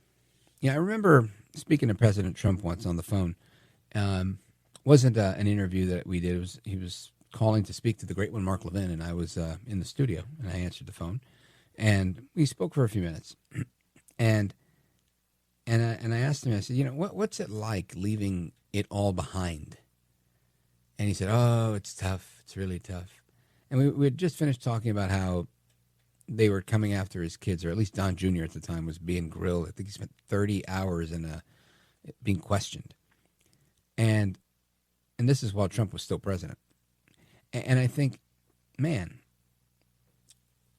I'm a New Yorker. I was born in Brooklyn, grew up on the other side of the Hudson in Hudson County, New Jersey. And I can tell you this. Donald Trump has always been large and in charge. He's never had a need to do this. A lot of people say, oh, he did it because it was, a bucket list item. He wanted to become president. Do you really think 4 felony counts, getting shot in the head, all these different things, he endured all of that just to say, I became president twice. Yes, I did it twice. Now, one of the quotes that impressed me most when I was a kid was that. He said, if you think being a billionaire is tough, try doing it twice. Well, I think becoming president is even harder. Bottom line here is we need people that are willing to leave it all to try and save America. That's the only way.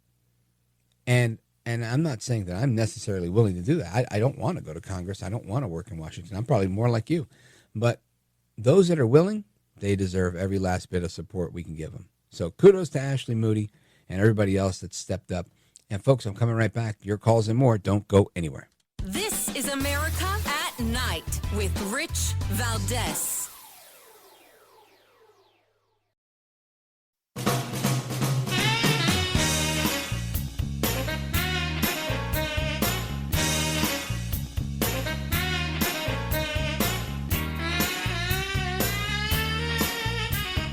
All right, amigos, welcome back. Rich Valdez, and I've been enjoying open phones across America, speaking with you, all the American people, even sometimes people from up north.